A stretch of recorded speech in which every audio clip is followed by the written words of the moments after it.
Hi, hello, magandang araw po sa inyong lahat from Luzon, Visayas, and Mindanao and to the other parts of the world.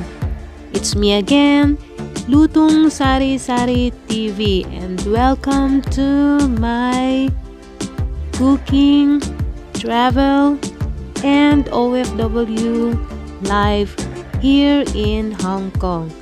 In today's video po mga friends, mga kalutong Sari Sari TV, isa na naman pong place sa Hong Kong ang nais kong ibahagi at i-share sa inyo. And this is Wan Chai. Currently, nandito tayo ngayon sa LEE TUNG AVENUE na matatagpuan sa 200 Queens Road East, Wan Chai.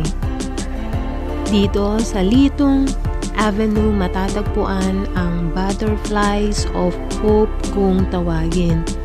This is a blessing lanterns na interactive art display created noong 2019 Martial Artist of the Year Victor Wong. Marami ditong mga butterfly na giant, over 350 LED butterflies along with traditional Chinese red lanterns that cover over the entire LEE TUNG Avenue. Daytime po ako nagpunta dito to stay for a short moment, and the butterflies will reflect and refract natural daylight onto the ground, painting the avenue in different butterfly shapes and colors. Nakaka-relax pong tignan ang iba't ibang uri at sizes ng mga butterflies sa taas and sa mga sides ng avenue dito sa place ng Wan Chai. And sabi nila at night nagiging dazzle along with music at nagtatransform ang avenue or ang LEE TUNG Avenue into the urban village of Lunar New Year joys. Ayan po, as you can see, ang daming mga magagandang klase ng butterflies sa iba't ibang part na nakadesign sa mga buildings, sa mga restaurants, sa streets, and even dun sa mga ceiling or dun sa taas ng mga puno, ng mga buildings, ng mga restaurants. At nakaka-relax siya, nakaka-calm ng spirit, at hindi gaanong matao yung lugar. Madami pong mga upuan na pwede nyo pong upuan pag kayo po ay napagod or kung gusto nyo pong mag-stay sa place ng LEE TUNG Avenue. At marami rin pong magagandang sites or places na pwede kayong mag-take ng photo for souvenir. How do you get to LEE TUNG Avenue? It's simply just ride a train and stop at MTR Wan Chai Station, exit A3 or D. Kapag tram naman po ang gamit niyo, just take the tram and get off at O'Brien Road. Go and walk straight, and at the right side makikita nyo yung mga naggagandahan at nagkikintabang colorful na pink flowers at the right side.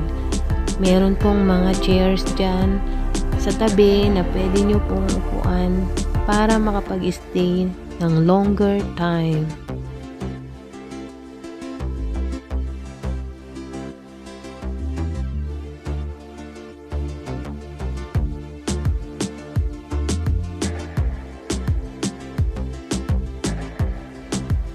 Kapag nagutom po kayo at gusto nyo pong kumain, marami pong mga kainan na available sa paligid ng LEE TUNG Avenue.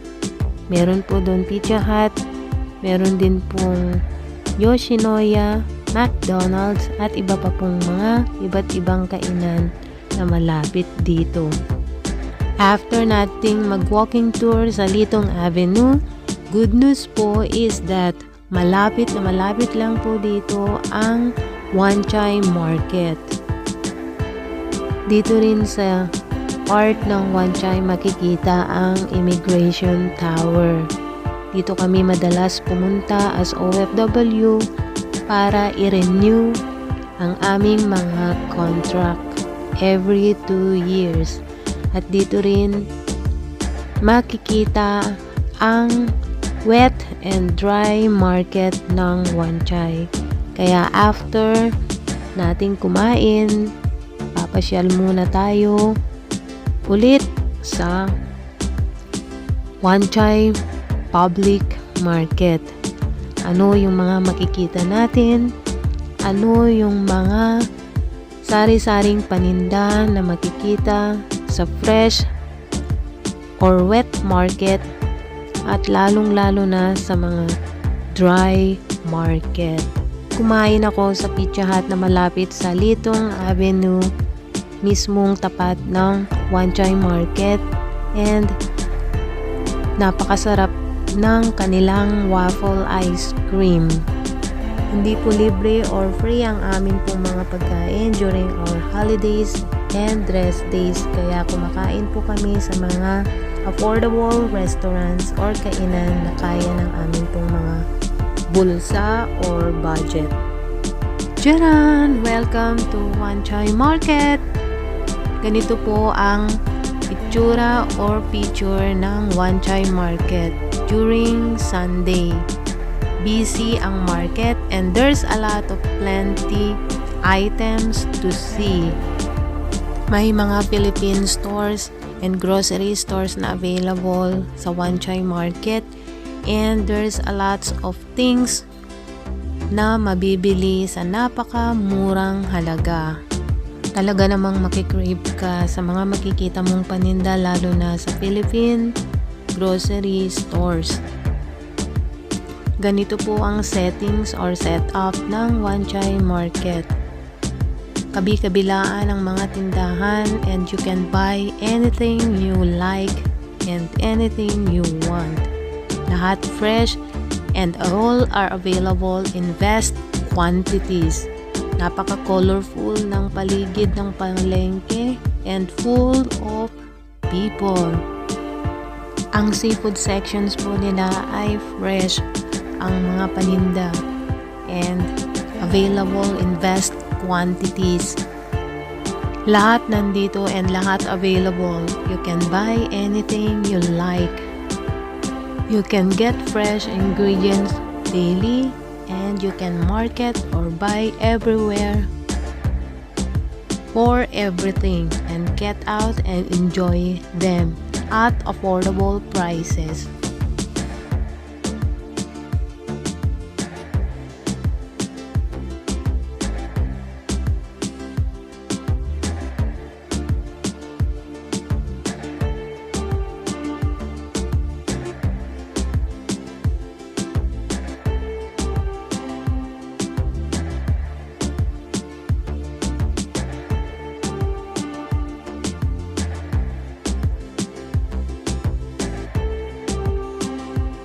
Madami din po ditong makikitang mga fresh fruits na mabibili at affordable prices. And you probably won't spend much money here as a visitor dahil mura lang po yung mga paninda.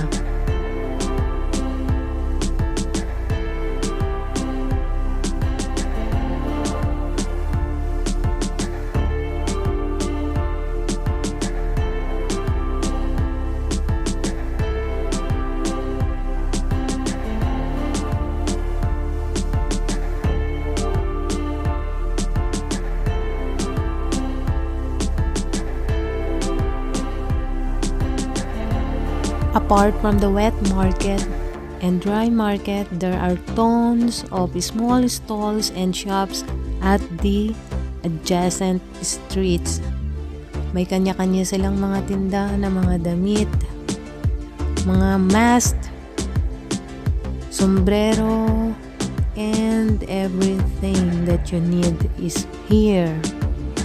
Isa ang Wan Chai Market sa biggest outdoor na market o palengke sa Hongkong Island.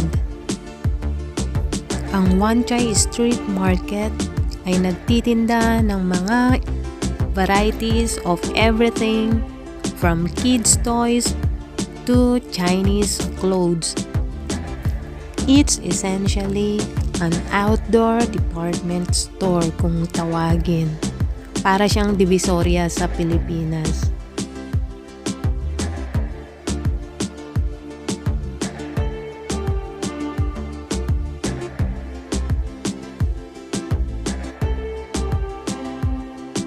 Marami pong mga taga rito ang bumibili ng mga paninda sa mga Wan Chai Street Market dahil napakamura at magaganda yung mga nabibili dito.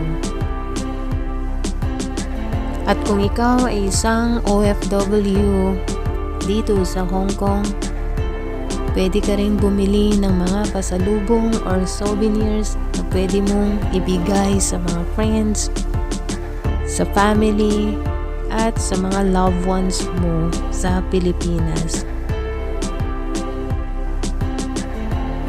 At dito rin sa Wan Chai Market, matatagpuan yung iba't ibang klase ng mga damit na ginagamit sa hiking, sa swimming, at sa mga sports. Mas mura siya as compared sa ibang market na makikita sa iba't ibang panig ng Hong Kong. Maraming salamat po sa inyong lahat sa patuloy niyo pong pagsuporta kay Lutong Sari Sari TV. At sa mga new subscribers ko po, maraming salamat po sa inyo. At sa mga hindi pa po nakakapag-subscribe, paklik lang po yung subscribe button at pakitap na rin po yung notification bell para updated po kayo palagi sa mga next videos na akin pong i-upload dito. Maraming salamat and God bless po. Stay safe, stay healthy, to stay wealthy po. Bye!